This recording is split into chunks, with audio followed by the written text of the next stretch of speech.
시청자 여러분 안녕하십니까. 11월 17일 금요일 시카고 교차로 뉴스 첫 소식입니다. 상원은 정부 셧다운 방중 임시 예산안을 통과시켰던 AP통신이 보도했습니다. 보도에 따르면 임시 예산안은 이날 찬성 87표, 반대 11표로 상원을 통과했습니다. 상원은 임시 예산안을 조 바이든 대통령에게 전달하게 됩니다. 바이든 대통령은 임시 예산안에 서명할 것으로 예상됩니다. 앞서 케빈 메카시 전 의장 재임 중 처리한 45일의 임시 예산안 오는 17일 만료를 앞뒀습니다. 이번 임시 예산안 가결로 정부는 셧다운을 피할 수 있기로 했습니다. 이번 예산안은 정부 부문별로 2단계로 나눠 임시로 자금을 대는 내용을 골자로 합니다.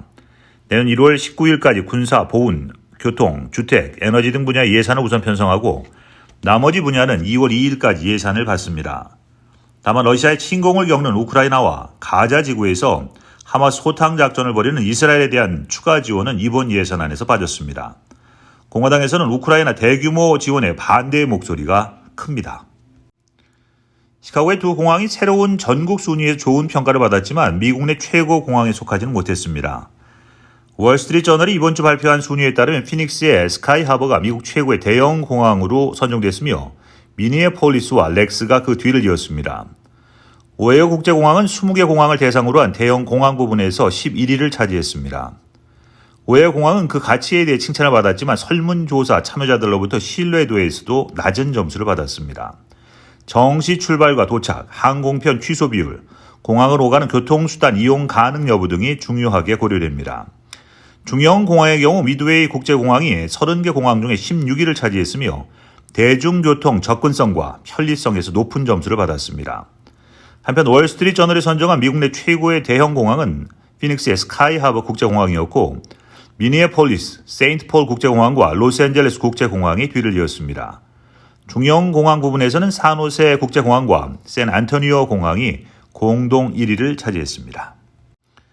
미주 한인총연합회는 11월 9일 라스베가스의 제30대 정기총회와 서정일 총회장의 취임식을 열었습니다. 미주 총연 제30대 서정일 총회장의 취임식은 오후 5시 라스베가스 소재 올리언스 호텔에서 열렸으며 총회에서 인준을 받고 회장에 취임했습니다. 제29대 국승구 김병직 공동총회장의 이임식은 오전 11시부터 열린 정기총회에서 재무 및 업무 보고를 마친 뒤에 진행됐습니다. 서정일 회장의 임기는 내년 1월 1일부터 2년간입니다.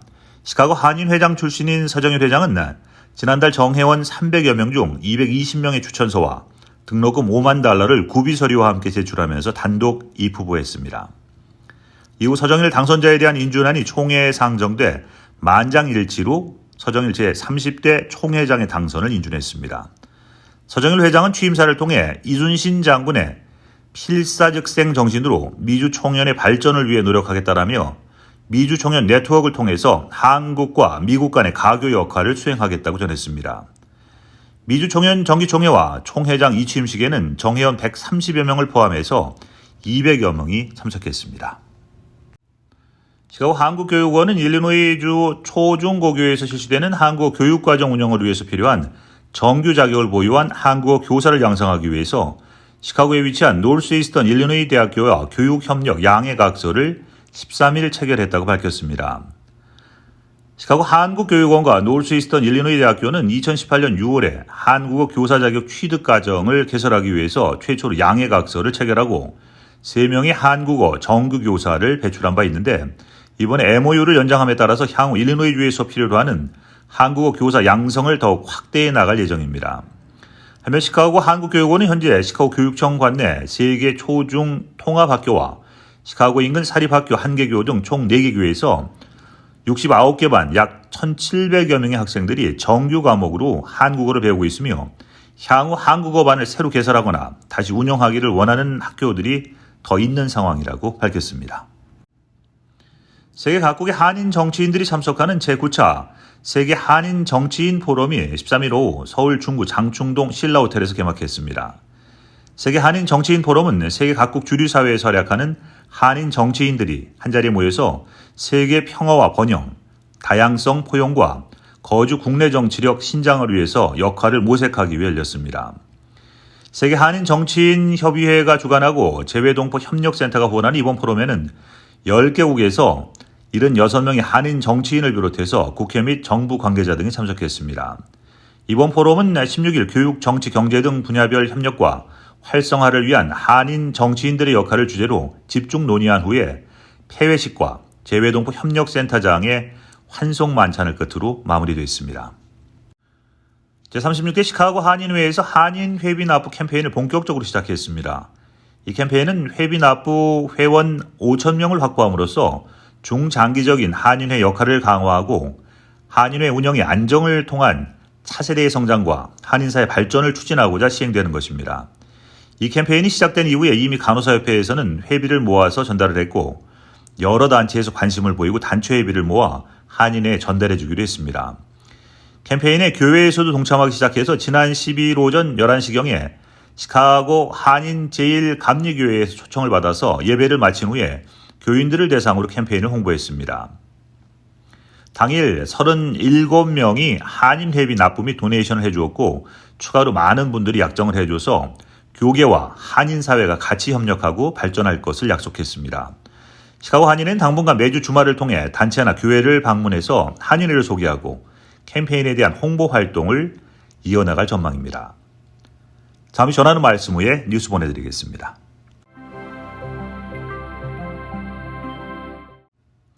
지난 14일 저녁 7시 나일스시청에서 열린 나일스시 이사회에서 미주 한인 이민의 날을 기념하기 위한 미주 한인의 날 기념선언문이 시카고 한인회에 증정됐습니다. 나일스시는 H마트가 입주해 있고 한인들이 비교적 많이 거주하고 있는 도시로 미주 한인 이민 120주년과 한미동맹 70주년을 맞는 한인 동포사회를 위해서 이 증정식이 진행됐습니다. 이날 행사에는 최은주 한인회장과 한인회 임원 그리고 지영인 부총영사와 함께 조지 나일스 시장으로부터 축하와 함께 증정문을 전해받았습니다. 증정서에는 1903년 1월 13일 처음으로 미국에 도착한 한인 이민 역사가 120주년이 되었음을 기념하고 축하하며 그동안 비즈니스, 기술, 사회 문화, 예술 등 다양한 분야에서 탁월한 활동과 성과를 보이고 있는 한인 사회에 대한 감사와 향후 협력을 통한 상호 발전을 다짐하는 내용이 담겨 있습니다. 더불어 모든 미주 한인의 날 행사와 활동 등에 적극적으로 한인 사회에 함께할 것을 나일스시의 모든 시민들 앞에서 선언한다는 내용도 포함되어 있습니다. US 뉴스 월드 리포트는 최근 새로운 2024 미국 최고의 널싱홈 목록을 발표했습니다. US 뉴스 앤 월드 리포트는 전국 15,007개 널싱홈을 대상으로 직원 수, 의료 수준, 환자 만족도 및 진료 과정 등을 기준으로 평가 목록을 공개했습니다. 최고의 널싱홈을 인정받기 위해서는 시설의 단기 재활과 장기 요양 두 부분에서 모두 하이 퍼포밍 등급을 받아야 합니다. 최고의 널싱홈에는 전국 467개가 선정됐으며 이 중 일리노이 8개 널싱홈이 포함됐습니다. 단기 재활과 장기 요양 두 부분에서 모두 하이 퍼포밍 등급을 받은 일리노이 널싱홈 8개 목록은 화면과 같습니다. US 뉴스 월드 앤 리포트 선정 2024년 미국 최고의 널싱홈 전체 목록은 홈페이지에서 확인하실 수 있습니다. 오랫동안 지연되어 온 네이비 피어 마리나 개발 프로젝트가 시카고시로부터 14일 승인받았습니다. 네이비 피어는 마리나 프로젝트를 통해서 150척에 달하는 보트 정박 시설을 설치해 보트를 타는 사람들이 해당 공간을 몇 시간 또는 며칠간 대여할 수 있도록 개발됩니다. 또한 프로젝트에는 레스토랑과 숙박 시설뿐만 아니라 상점과 산책로, 자전거 수리 시설 등이 포함돼서 방문객들의 복합 여가 시설로 탈발꿈하게 됩니다.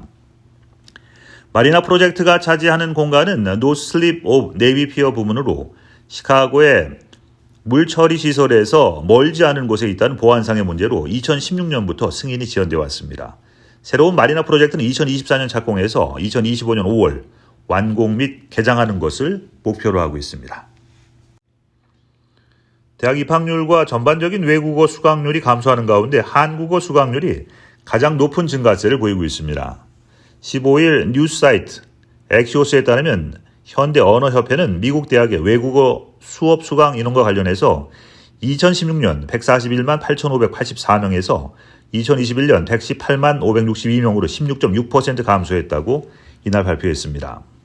보고서는 전체 자격 기관의 92.2%에 해당하는 미국 대학 2,445곳에서 2021년 외국어 학부와 대학원 과정 수강 등록 여부에 대해 조사한 것을 바탕으로 작성됐습니다. 수강 인원이 가장 많이 줄어든 언어는 독일어로 2021년 53,543명으로 2016년보다 33.6% 감소했습니다. 이어서 아랍어 마이너스 27.4%, 현대 히브리어 마이너스 26% 순으로 감소폭이 컸습니다. 이외 스페인어 마이너스 18%, 프랑스어 마이너스 23.1%, 일본어 마이너스 4.6%, 중국어 마이너스 14.3%, 이탈리아어 마이너스 20.4%, 라틴어 마이너스 21.5%, 러시아어 마이너스 13.5%, 고대 그리스어 마이너스 13.8%, 포르투갈어 마이너스 21.8%에서도 수강 인원 감소가 확인됐습니다. 반면 한국어 수강 인원은 눈에 띄게 증가했습니다. 2021년 19,270명으로 2016년 대비 38.3% 늘었습니다. 2021년 보고서에 따르면 미국 29개 대학이 한국어 수업을 추가로 열었다고 보고했습니다. 한류 인기에 힘입어서 한국어는 대학 내 외국어 수강률 10위를 기록했습니다. 폴라 그레브스 협 회장은 한국 음악과 드라마에 대한 학생들의 관심이 한국어 강의가 늘어난 배경이라고 전했습니다. 그는 한국에 대한 문화적 관심이 한국어 수강률을 높이고 있다고 전했습니다. 이상 오늘 준비한 교차로 뉴스 모두 마치겠습니다. 지금까지 진행의 임종렬이었습니다. 시청해주신 여러분 고맙습니다.